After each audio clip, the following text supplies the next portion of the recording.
yang berhak masuk ke tim nasional adalah pemain terbaik yang eligible untuk bermain di timnas Indonesia. Itu.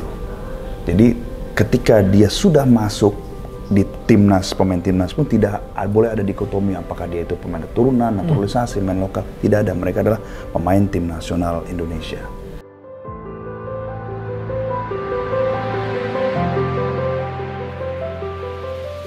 Bahwa Cyrus itu bukan naturalisasi, karena memang Cyrus itu dia itu adalah anak berkewarganegaraan ganda. Nah, memang secara undang-undang yang berlaku, ketika dia berusia 21 tahun, dia harus memilih kewarganegaraan. Nah, apa yang terjadi dengan Cyrus dan ribuan anak-anak yang ada, mereka itu lupa memilih ataupun tidak memilih.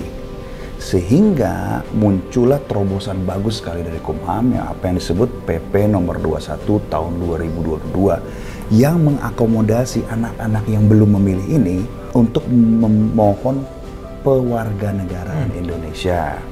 Nah, kemudian Abang kemarin dengan tanda kutip dengan sukarela ya, dengan ikhlas membantu atau memfollow up Cyrus ini gitu. Iya, jadi memang betul saya kebetulan pernah pertama kali bertemu dengan Cyrus itu tahun lalu sekitar Mei atau Juni ketika saya menjemput Jordi dari bandara. Tidak sengaja bertemu dengan Cyrus. Terus Cyrus mengatakan, saya ingin sekali sebetulnya membela timnas Indonesia.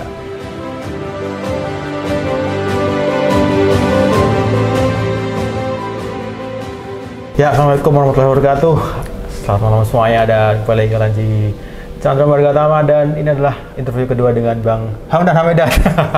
Assalamualaikum Bang. Waalaikumsalam. Minal aidin wal faizin. Mohon maaf lahir batin Bang. Jadi dulu yang pertama kali interview itu saya Bang. Akhirnya setelah itu kemana-mana ramai Bang.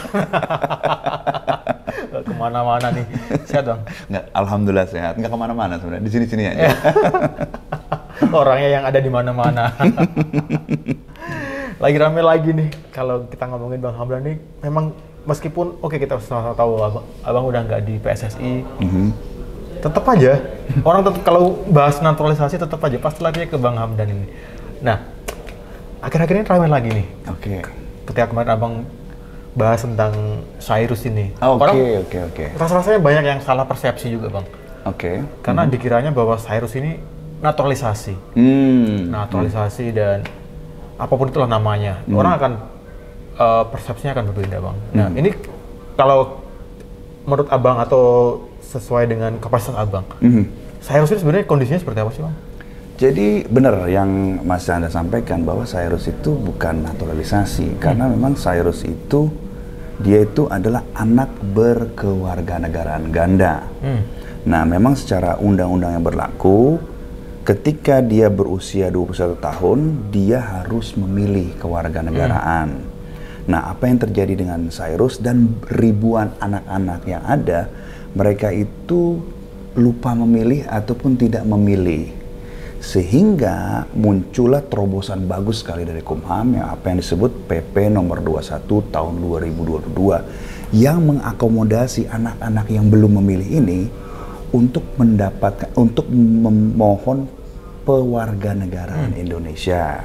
Jadi itulah yang sedang dilakukan. Jadi berbeda dengan yang dilakukan untuk Jordi, Sandy, Shane, Ivar, Justin, dan Rafael, yaitu menggunakan Undang-Undang Nomor 12 Tahun 2006. Tapi kalau Cyrus Margono adalah PP Nomor 21 Tahun 2022 pewarganegaraan Indonesia, karena memang dia berkewarganegaraan Indonesia. Tapi sekarang ini dia harus memilih kewarganegaraan Indonesia dan menanggalkan kewarganegaraan gandanya sehingga bisa mendapatkan paspor Indonesia. Ini kuncinya di sini. Nah, artinya Cyrus ini sekarang baru punya KTP. Dia punya KTP, betul. KTP Indonesia. Betul. Tapi belum memiliki paspor. Betul. Karena pada saat sebelum umur 21 tahun dia belum memilih. Nah, sekarang nih harus memilih. Dan kebetulan sudah lewat 21 tahun, makanya kita gunakan PP nomor 21 tahun 2022 ini. Nah, kemudian Abang kemarin dengan tanda kutip dengan sukarela ya, dengan ikhlas membantu atau memfollow up Cyrus ini gitu. Iya, jadi memang betul saya kebetulan pernah pertama kali bertemu dengan Cyrus itu tahun lalu sekitar Mei atau Juni ketika saya menjemput Jordi dari bandara. Tidak sengaja bertemu dengan Cyrus. Terus Cyrus mengatakan, saya ingin sekali sebetulnya membela timnas Indonesia. Saya mengatakan bahwa kebetulan saya tidak mendapatkan mandat untuk mengurusi Cyrus. Jadi saya, saya tampung dulu ya keinginan Anda. Beberapa minggu kemudian saya bertemu lagi dengan Cyrus dan dia mengatakan hal yang sama. Dan saya mengatakan lebih baik kamu berkomunikasi dengan pelatih kepala ataupun pelatih kiper yang mungkin lebih tepat karena memang yang saya urus adalah naturalisasi gitu. Nah, kemudian di bulan Januari 2023 ketika saya ikut menemani timnas di Filipina, salah satu pelatih kiper timnas itu mengatakan kepada saya, Cyrus itu apakah dia mempunyai paspor Indonesia atau tidak? Kalau dia memiliki paspor Indonesia, saya tertarik untuk melihat lebih dekat. Nah, dari situ saya akhirnya mengontak Cyrus, kalau tidak salah tanggal 4 Januari, Cyrus, saya mendapat arahan nih dari pelatih kiper Indonesia yang mungkin ingin melihat kamu lebih dekat. Kamu punya paspor Indonesia nggak? Ternyata belum. Akhirnya saya berbicara dengan ayahnya Cyrus, dan juga dengan Dubes Indonesia untuk Yunani, Bapak Bebeb. Nah, kita lihat langkah apa sih yang bisa kita lakukan untuk mendapatkan paspor bagi Cyrus. Setelah kita konsultasi dan berbicara dengan Kumham, diberikan arahan untuk melaksanakan PP nomor 21 tersebut tahun 2022. Jadi yang kita lakukan kemarin itu adalah mengumpulkan dokumen-dokumen sehingga prosesnya itu bisa dimulai. Ya, tadi udah abang cerita panjang lebar tentang proses Cyrus yang udah ternyata memang itu bukan naturalisasi, dan kita mau tahu nih Bang, sepertinya kita mau tahu bahwa apa sih something spesial dari Cyrus ini Bang, menurut kacamata Bang Hamdan? Jadi pertama, Cyrus itu adalah warga negara Indonesia. Nah, jadi dia tuh memang dia punya hak lah untuk berkompetisi dengan anak-anak Indonesia lainnya untuk bermain di timnas. Dan kita lihat saat ini dia bermain di Panathinaikos B secara konsisten sebagai starter. Beberapa game terakhir saya bisa melihat performanya sangat bagus ya. Mendapatkan clean sheet, dan juga saya bisa melihat dia bahwa dia itu punya reflex ability yang sangat bagus dan juga kakinya main, jadi bisa jadi seperti sweeper keeper. Dan yaitu tadi saya melihat bahwa dia sangat ingin membela timnas kita, minimal dia eligible untuk dipanggil. Kemudian selebihnya adalah hak prerogatif dari pelatih timnas kita apakah ingin memanggil atau tidak. Ya. Tapi rasanya memang kiper modern bahwa kiper harus adalah sebagai sebuah start untuk membangun serangan kan? Betul. Bisa build up play. Build up play. Itu memang yang dimiliki Cyrus ya. Saya bisa melihat dia memiliki kemampuan tersebut, dan ingat dia baru 21 tahun. He can only get better in my view ya. Dan biasanya kan kiper sampai umur 30 itu masih keep on improving kan. Buffon. Oh iya. 40-an itu sih. Itu legenda itu. 40-an.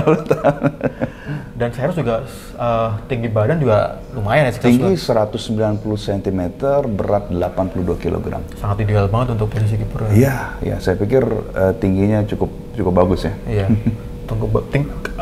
Meskipun tinggi badan tuh nggak mutlak ya, tapi ketika mempunyai tinggi badan bagus atau ideal, jangkauan juga akan reach-nya minimal minimal reach-nya juga akan lebih dapat lah gitu. Ataupun pada saat crossing situation dia lebih pede untuk meninju bola kan. Atau berhadapan dengan striker lawan juga lebih pede. Benar. Kalau untuk level Asia Tenggara kayaknya lumayan lah. Iya, lumayan.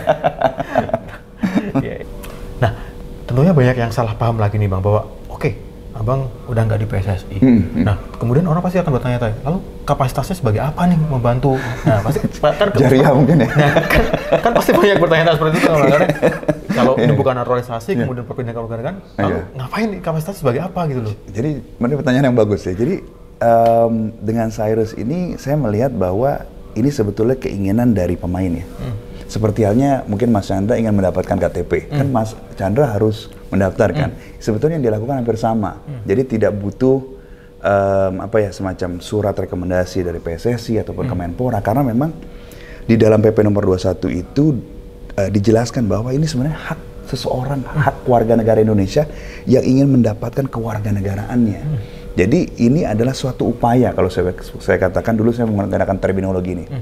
Ini adalah suatu upaya untuk mempertahankan keindonesiaan orang Indonesia. Bukan untuk mengindonesiakan orang asing itu. Jadi memang saya percaya sekali bahwa timnas kita itu haruslah timnas yang paling kompetitif dengan talenta-talenta yang ada di dalam maupun di luar negeri. Nah, siapa saja yang bisa masuk adalah yang eligible untuk dipanggil ke timnas tersebut gitu. Dan siapapun yang terbaik yang berhak main, regardless apakah dia lahirnya di Indonesia atau di luar negeri gitu. Ini mungkin sejalan dengan yang pernah disampaikan oleh Christian Vieri ya. Christian Vieri mengatakan bahwa ketika kita berbicara timnas, kita itu berbicara pemain terbaik yang formnya lagi terbaik.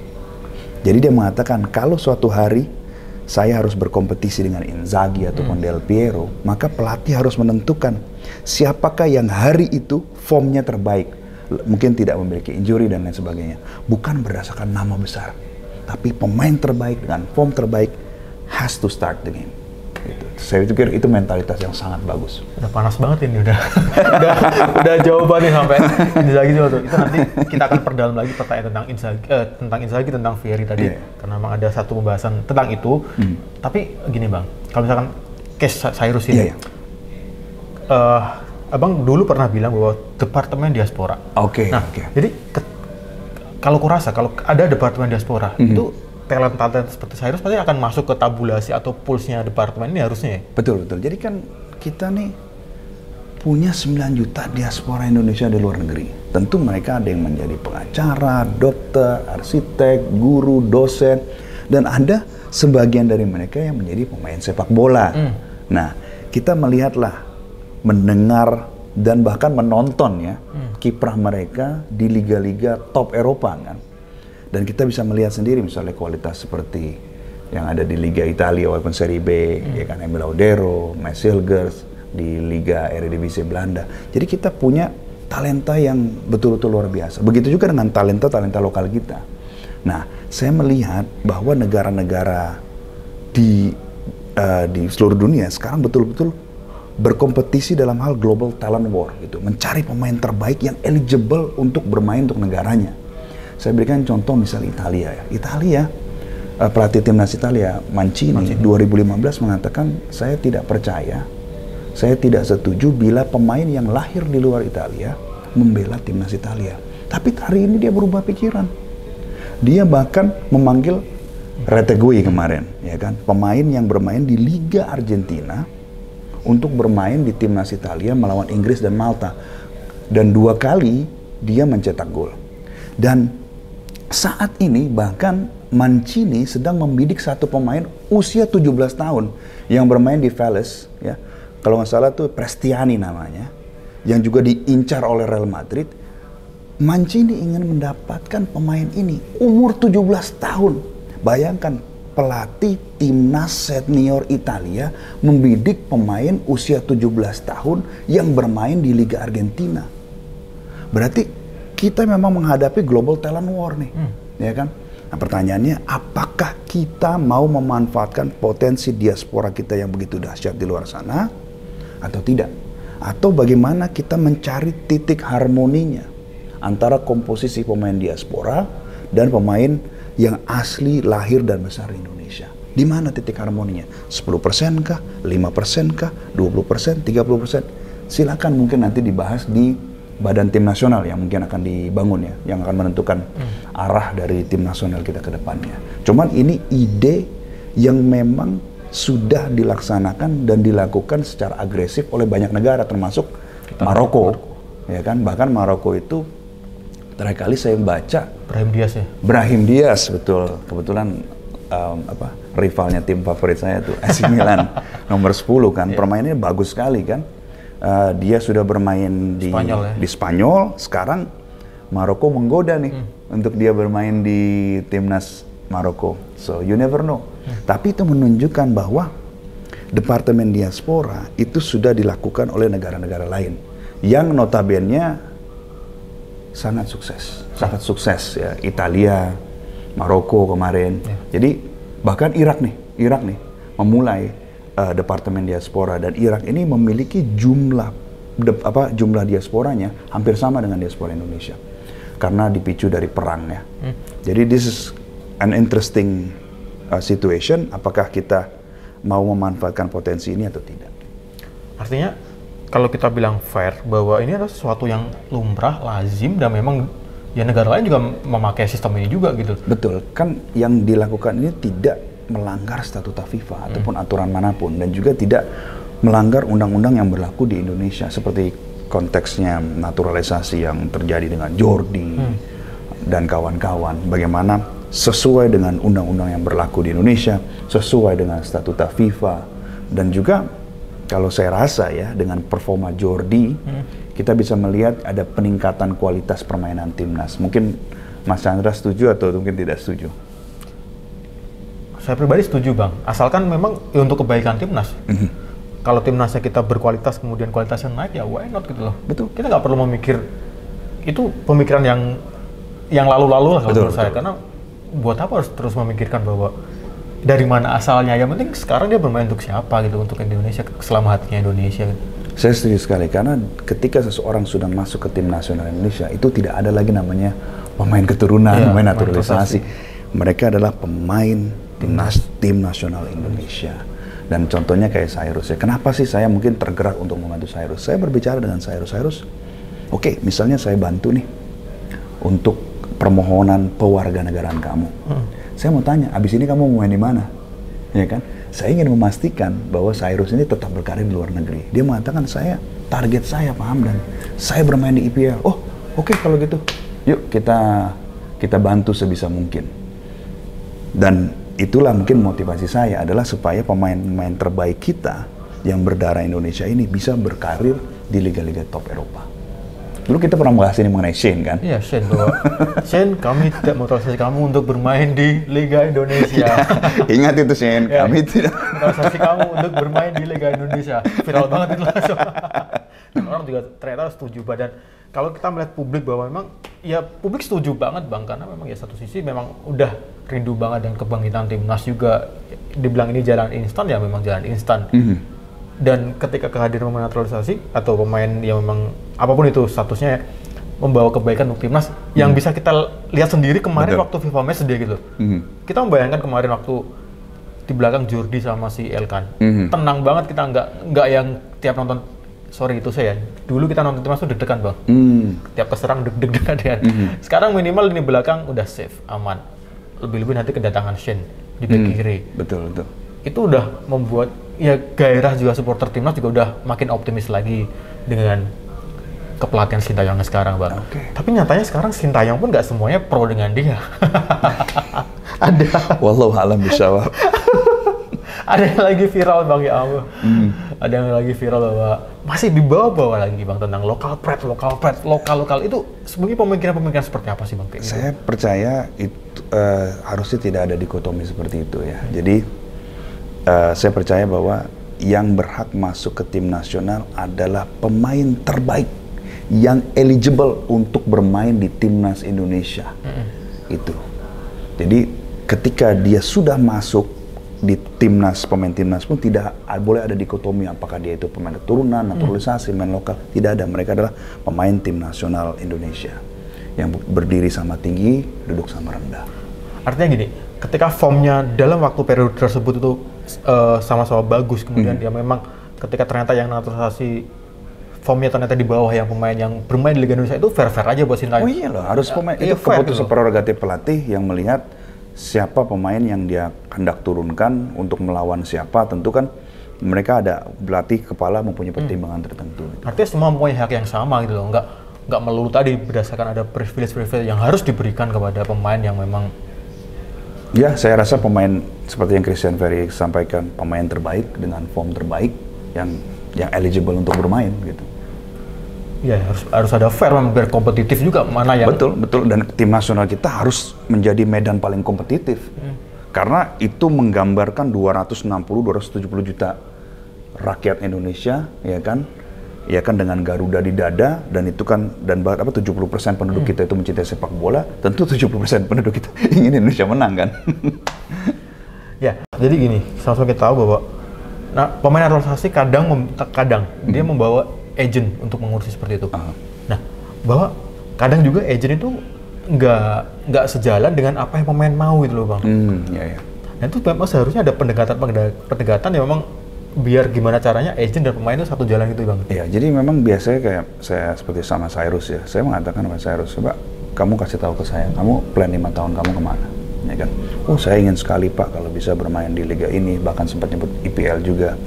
Dan saya juga berharap, misalnya saya juga bisa dipercaya untuk masuk dipanggil oleh timnas Indonesia. Nah, di situ saya bisa melihat seberapa serius orang ini gitu untuk membela timnas kita. Jadi saya memang selalu mencoba heart to heart dulu dengan pemain, ya kan. Untuk Cyrus ini saya sudah beberapa kali ngobrol, kemudian dengan ayahnya juga, dan kemudian dengan ambassador Bebek. Jadi bahkan saya tidak pernah berkomunikasi dengan agen dari Cyrus. Ketika dia mengatakan bahwa tolong bantu saya agar dapat mendapatkan paspor Indonesia, saya bilang oke, saya akan bantu. Dan memang bolanya itu sebagian besar tentunya di Cyrus dan ayahnya, karena kan banyak dokumen yang harus dikumpulkan. Saya membantu di porsi yang dimana saya bisa capable of doing gitu. Ya, artinya juga memang sebenarnya bisa gitu loh, bisa bawa tanpa agensi pun bisa gitu, atau saya yakin bisa, sangat bisa gitu kan. Kan seperti halnya Jordi, Sandy, ya kan, Shane gitu kan, kita ngobrol terbuka saja gitu kan. Dan menurut saya ketika kita berbicara pemain yang hendak bermain untuk tim nasional Indonesia, itu kita harus betul-betul berbicara hati ke hati dengan mereka gitu, bahwa this is a heavy jersey. Indonesia Garuda jersey ini adalah suatu jersey yang betul-betul berat, sakral gitu. Apakah kamu have what it takes to wear it gitu kan? Kalau tidak ya assalamualaikum. Gitu. Ya. Sekarang lagi musim ini Bang, SEA Games. Oke. Musim SEA Games, dan ternyata juga nggak ada pemain entah ya keturunan atau pemain yang memang kemarin possible di U20 karena memang belum selesai atau apa yang dipanggil ternyata. Kepilih keputusan pelatih, prerogatif pelatih. Saya pikir juga saya nonton 2 gamesnya, mereka bermain sangat bagus, ya kan. Mudah-mudahan kali ini kita bisa mendapatkan emas ya. Setelah berapa? 30 tahun puasa ya. Kalau emas jangan ada teriak lokal pret lah ya. Saya pikir itu dikotomi yang tidak kondusif. Jadi antara tapi kita harus coba bijak mengambil posisi tengah, ya kan, di mana kita bisa menggabungkan the best of both worlds. Jadi ide dari Departemen Diaspora itu bukan untuk menegasikan pemain lokal ataupun memprioritaskan pemain diaspora, bukan, tapi bagaimana caranya kita combine the best of both worlds gitu. Karena kita tahu talenta kita begitu banyak di Indonesia, dan bila ada tambahan, ini amunisi tambahan yang bisa digabungkan dengan timnas kita, why not? Makanya saya dulu pernah cerita 4 sehat 5 sempurna kan. Jadi 5 sempurnanya itu adalah pemain diaspora. Tapi 4 itu adalah lokal, pemain talenta lokal kita yang banyak, kemudian coaching yang bagus, kemudian kompetisi, klub, infrastruktur, baru kita berbicara pemain diaspora. 4 sehat 5 sempurna. Atau booster shot deh. Iman booster. Iman booster, oh ya. Because Iman it's one. Karena kita lagi di studionya. Dan kelihatan kan kesannya. Hobi bola boleh, tapi sholat jangan lewat. Download aplikasi Kesan. Download ya, linknya di bawah nanti ya. Ya Bang, tadi kita udah sempat nyeletuk atau sempat mapping atau scoopingnya di Departemen Diaspora. Kalau menurut Abang, sebenarnya Departemen Diaspora ini fungsi-fungsi utamanya seperti apa sih? Biasanya ada 3 fungsi utama. Pertama adalah menciptakan database pemain keturunan Indonesia yang bermain di luar negeri, yang eligible untuk membela Indonesia. Yang kedua adalah membantu bila ada pemain diaspora yang tertarik untuk membantu Indonesia, diakomodasi secara legal agar dapat membela timnas kita sesuai dengan keinginan pelatih. Yang ketiga adalah menciptakan network dengan klub-klub pemain diaspora di luar negeri agar membantu pemain lokal kita berkiprah di luar negeri. Justru yang ketiga ini yang saya sangat passionate about, yaitu membantu pemain kita bermain di liga-liga yang jauh lebih kompetitif ketimbang Liga Indonesia. Abroad? Abroad, ya. Makanya saya bilang sama Cyrus, kamu kalau udah dapat paspor Indonesia mau main di mana? Katanya, wah saya mau cita-cita saya di EPL, oke, gitu kita support. Lanjut, main di mana? Di Liga Indonesia nanti dulu lah. Silakan aja lakukan sendiri, daftar sendiri. Saya nggak mau ikut campur. Artinya bukan kita memandai sebelah mata Liga Indonesia, enggak. Tapi ketika ada kesempatan di luar sana, ya sebaiknya untuk diambil kesempatan itu gitu teman-teman. Jadi kita nggak sedikit pun nggak untuk mendeskripsikan Liga Indonesia, enggak. Liga Indonesia bagus kok, kompetitif kok. Ya cuma lebih kompetitif lagi kalau kita bermain di luar gitu, karena ilmunya juga buat kebaikan timnas Indonesia ke depannya gitu. Itu Bang ya. Yep. Luar biasa. Jadi perlu aku note lagi nih bahwa Bang Hamdan ini meskipun udah nggak di PSSI tapi tetap mau untuk mendedikasikan dirinya membantu. Ya meskipun tanpa tidak siapapun Bang ya. Iya. Sama kok kita siapa sih yang nggak mau timnas kita kompetitif, maju, menang? Right? I think everybody wants it. Ya, posisi kita sekarang sama-sama pecinta dan supporter timnas Indonesia. Betul. Kita sama teman-teman semuanya. Nggak ada bedanya. Ya, tadi udah panjang lebar dengan Bang Hamdan yang ya ceritanya lengkap banget tentang kita kulik tentang diaspora, karena kemarin kita udah bahas tentang naturalisasi segala macam, dan hari ini ada sesuatu yang baru yaitu diaspora dan Cyrus, bahwa ternyata Cyrus bukan naturalisasi. Itu perlu di-note ya, Cyrus bukan naturalisasi, karena banyak yang salah paham nih, Cyrus naturalisasi segala macam, ternyata enggak kok. Tadi udah dijelasin di awal, kalau masih gagal paham balik lagi videonya ke awal. Ya, ada yang bersabar nggak Bang untuk teman-teman supporter di Indonesia tentunya? Tetap dukung timnas Indonesia dan mudah-mudahan insya Allah kita juara SEA Games kali ini dan puasa kita sudahi. Puasa 30 tahun ya. 30 tahun kita sudahi di tahun ini. Dan kita sudahi juga perspektif kali ini bareng Bang Hamdan Hamedan yang perspektif kali ini disupport oleh Kesan because dan Gea. Dan Gea. Bajunya luar biasa banget. Nanti ada di sini juga. Ini baju, makanya tadi aku bilang wah ini keren banget ini. Ini kan karya Indonesia batik, ya kan? Kok tadi kayaknya nggak ini, tiba-tiba kok ini ya ini. Ternyata satu karya spesial yang memang dipertontonkan untuk teman-teman semuanya. Dan jangan lupa untuk download juga Kesan di App Store dan Play Store, bahwa aplikasi ini sangat berguna banget. Saya aja pakai karena memang kadang saya yakin, coba dong. Karena memang aplikasi ini berguna banget. Jadi ketika kita lupa waktu sholat, ini Kesan mengingatkan. Ataupun kita mau tahu arah kiblat juga ada di situ. Betul. Luar biasa banget. Kalau portable mau baca kitab Al-Quran juga ada di situ juga. Wah, luar biasa banget. Pokoknya jangan lupa download Kesan. Dan terakhir dari Bang Hamdan, Iman Booster bagaimana? Oh enggak ya, beda.